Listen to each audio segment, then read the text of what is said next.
Phone tapping వ్యవహారం చిలికి చిలికి గాలివానగా మారుతా ఉంది. ఓవైపు ఎమ్మెల్యేల అక్రమ గెలుపంటూ ఎమ్మెల్యేల పైన పిటిషన్లు దాఖలు చేసేందుకు వారిపైన ఓడిపోయిన అభ్యర్థులు ప్రయత్నాలు చేస్తూ ఉండగా, మరోవైపు ఏకంగా బీఆర్ఎస్ పార్టీ ఎన్నికల నియమావళిని ఉల్లంఘించింది కాబట్టి బీఆర్ఎస్ పార్టీ గుర్తింపునే రద్దు చేయాలనేటువంటి కొత్త డిమాండ్ తెరపైకి వచ్చింది. సో మొత్తానికి ఒకే ఒక్క కేసు టీఆర్ఎస్ పార్టీ మొత్తం ఎంపైర్ని కుప్పగూలుస్తున్నటువంటి పరిస్థితి కనిపిస్తూ ఉంది. అసలు ఈ ఫోన్ ట్యాపింగ్ కేసులో ఇంత భారీ పరిణామాలు ఉంటాయని కేసీఆర్ కూడా ఊహించుకోకుండొచ్చు. బహుశా ఎప్పటికీ మనదే రాజ్యం ఉంటుంది, ఎప్పటికీ మనదే ఇక్కడ సామ్రాజ్యం ఉంటుందని చాలా ఊహించుకొని ఉండొచ్చు. కానీ ఏదేమైనప్పటికీ కూడా కేసీఆర్కి ఇప్పుడు అర్థం కావాల్సింది ఏంటంటే షెడపకురా షెడేవు అనేటువంటి ఒక నీతి సూత్రాన్ని ఆయన కోర్టుగా పెట్టుకొని రోజు తెల్లారంగా లేస్తే చూస్తే బాగుండేది. ఇవాళ రాష్ట్ర ప్రభుత్వం బదనాం కాకుండా పోలీస్ శాఖ చేస్తున్నటువంటి అత్యంత కీలకమైనటువంటి దర్యాప్తుల్లో ఇదొకటి. ఇంకోవైపు నయీం కేసును మళ్ళీ విచారించాలని హనుమంతరావు అన్న కొత్త డిమాండ్ తెర మీద తీసుకొచ్చాడు. నయీం కేసులో దాదాపుగా ఆ రోజు కిలోల కొద్ది బంగారం, డైరీలు, ఆస్తి పత్రాలు, 1.79 కోట్ల నగదు దొరికిందనేది అప్పుడు సమాచారం. వివిధ వాళ్ళ బంధువుల ఇళ్లలో కూడా సోదాలు నిర్వహించినప్పుడు అనేక పత్రాలు దొరికినాయని చెప్పారు. మరి ఆ నయీం డైరీ ఎటు పోయింది? నయీం ఎవరెవరికి బినామీలుగా వ్యవహరించిండు? చాలామంది పోలీస్ ఆఫీసర్లు గతంలో ఆ కేసులో విచారణ ఎదుర్కొన్నారు, సస్పెండ్ అయ్యారు, తిరిగి మళ్ళీ విధుల్లో చేరారు. అయితే ఈ ఫోన్ ట్యాపింగ్ వ్యవహారంలో ఉన్నటువంటి తిరుపతి అన్న గతంలో నయీంతో అంటగాగినటువంటి వ్యక్తి. అతను భువనగిరిలో ఎస్ఐగా పనిచేసినటువంటి సందర్భంలో నయీంతో అంటగాగిన వ్యక్తిగా ఆయనకు ముద్రపడ్డది. నయీంతో కలిసి ఆయన ఫోటోలు కూడా దిగిండు గతంలో. వినాయక భుజంగరావు కూడా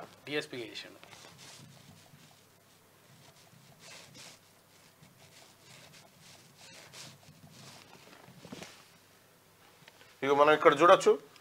ఇక్కడ ఈయననే తిరుపతి అన్న, ఈయన నయీం. ఈయన భువనగిరిలో ఎస్ఐగా పనిచేస్తున్నటువంటి సందర్భంలో వినాయక్ చౌరస్తాలో పెట్టినటువంటి వినాయకుడి దగ్గరికి నయీం వచ్చినప్పుడు నయీంతో పాటు తిరుపతి అన్న వచ్చిండు. తిరుపతి అన్న ఇప్పుడు అడిషనల్ ఎస్పీగా ఉన్నాడు. ఆయన ఫోన్ ట్యాపింగ్ వ్యవహారంలో అరెస్ట్ అయి ఇప్పటికే చెంచల్గూడ జైల్లో ఉన్నాడు. మరి ఈ ఫోన్ ట్యాపింగ్ వ్యవహారానికి సంబంధించి ఇంటర్లింక్ ఉన్నటువంటి ఇదేదైతే ఈ నయీం కేసు ఉందో, నయీం కేసును కూడా మళ్ళీ తిరిగి ఓపెన్ చేయాలి. నయీం చనిపోయినటువంటి నయీంని ఎన్కౌంటర్ చేసినటువంటి తర్వాత ఏర్పాటు చేసిన సిట్టు విచారణ ఎంతవరకు వచ్చింది, దాంట్లో ఏం తేల్చారు అనే విషయాలు మళ్ళీ బహిర్గతం కావాల్సినటువంటి అవసరం ఉంది. షాద్నగర్ దగ్గర జరిగినటువంటి ఎన్కౌంటర్లో నయీం చనిపోయిందని చెప్పి ఆ రోజుల్లో చెప్పారు. నయీం AK-47తో కాల్పులు జరిపితే మేము ఎదురు కాల్పులు జరిపాము, ఆయన చనిపోయాడని చెప్పారు. సరే, ఏదేమైనప్పటికీ కూడా అంత ఎర్లీ టైంలో 4:30-5 గంటల సమయంలో పడుకున్నోడు నయీంని నిజంగా అక్కడ తీసుకొచ్చి చంపినట్టుగా అర్థమవుతా ఉంది.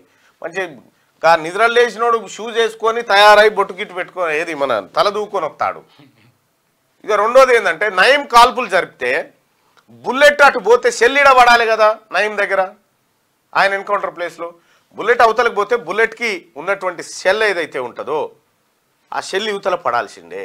ఆ షెల్లు లేవు, వీళ్ళు లేవు, అనామతం తీసుకొచ్చి అటు చంపేసి మీద బాగా ఆరోపణలు ఉన్నాయి కాబట్టి ఎవరు వ్యతిరేకించలే. అది వేరు, ఎవరు వ్యతిరేకించలే. నయీంని ఎన్కౌంటర్ చేయడం అనేది ఇప్పుడు మీరు భువనగిరి చూడండి, భువనగిరిలో ఇప్పుడు అంతో ఇంతో కొంత సేట్లంతా ఊపిరి పీల్చుకున్నారు ఆ పరిస్థితుల్లో. కాబట్టి నయీం కేసు ఏమైంది, నయీం డైరీలో ఏముంది, నయీం దగ్గర దొరికిన ఆస్తులేంటి, వాటి వివరాలేంటి, ఇవన్నీ కేసీఆర్ గతంలో మూట కట్టుకొని పోయిందనేటువంటి ఆరోపణలు ఉన్నాయి. దీనిపైన ఎంక్వైరీ జరగాలి అనేది హనుమంతరావు అన్న డిమాండ్.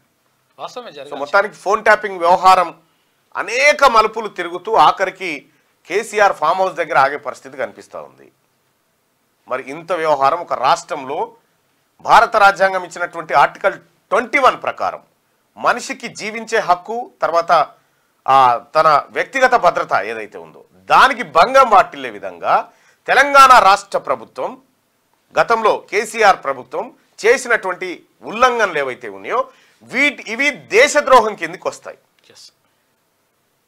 దేశద్రోహం కిందకి వస్తాయి. ఈ దేశద్రోహానికి సంబంధించి తక్కువలో తక్కువ కాకుండా ఉరిశిక్షలు పడేటువంటి చట్టాలు ఉన్నాయి. ఒక రాష్ట్రంలో ఇంత పెద్ద అలజడి జరుగుతూ ఉంటే అప్పుడు అధికారంలో ఉన్నటువంటి నరేంద్ర మోడీ ప్రభుత్వం ఎందుకు పసిగట్టలేకపోయింది? పసిగట్టినా ఎందుకు సైలెంట్గా ఉండాల్సి వచ్చింది? నిఘా సంస్థలు ఏం చేసినాయి? పాకిస్తాన్, ఇస్లామాబాదు లేకపోతే ఈ కరాచీలో జరిగేటువంటి వ్యవహారాన్ని నిఘా పెట్టి పట్టేటువంటి మన ఇంటెలిజెన్స్ వ్యవస్థ, మన తెలంగాణ రాష్ట్రంలో పాకిస్తాన్లో జరిగినటువంటి ఉగ్రవాదుల కుట్ర కంటే ఎక్కువ కుట్ర జరిగిన తర్వాత ఎందుకు నిఘా వర్గాలు నిద్రపోయి ఉన్నాయి? ఇది గోకుల్ చాట్ బాంబ్ బ్లాస్ట్ కంటే చాలా పెద్ద కార్యక్రమం ఇది. కేటీ రామారావు దబాయిస్తున్నా నాకు ఏ సంబంధం లేదని 100% నీకు సంబంధమే ఉంటుంది. ఉండకుండా ఎట్లుంటుంది? ఇప్పుడు నీ కళ్ళల్లో ఏది మన పరిటాల రవిని హత్య చేసి మొద్దుసీని చెప్తాడు చూడు, సూరిబాబు కళ్ళల్లో ఆనందం కోసమని. పోలీసు వాళ్ళు ఫోన్లు ట్యాప్ చేసింది నీ కళ్ళల్లో ఆనందం కోసమేనా? అయితే ఇప్పుడు ఏం చెప్పి ప్రయత్నం చేస్తారంటే కాళేశ్వరం కారణం ఎవరంటే ఇంజనీర్లు, తర్వాత ఇప్పుడు ఫోన్ ట్యాపింగ్ కారణం ఏంటంటే పోలీసులు. ఇక వాళ్ళకి సొంత ప్రయోజనాల కోసం వాళ్ళు చేసుకున్నారట.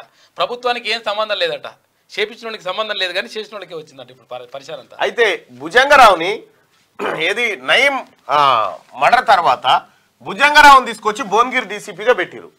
భువనగిరిలో పనిచేసినటువంటి భుజంగరావు మొత్తం నయీం ఆస్తులను మొత్తం జల్లెడబట్టిండు. ఈ టీమే, ఫోన్ ట్యాపింగ్ టీమే నయీం మారణకాండలో నయీం ఆస్తులు కొల్లగొట్టే దాంట్లో ఉంది. దీనిపైన పూర్తి స్థాయిలో ఎంక్వైరీ జరగాలనేది ప్రజల డిమాండ్.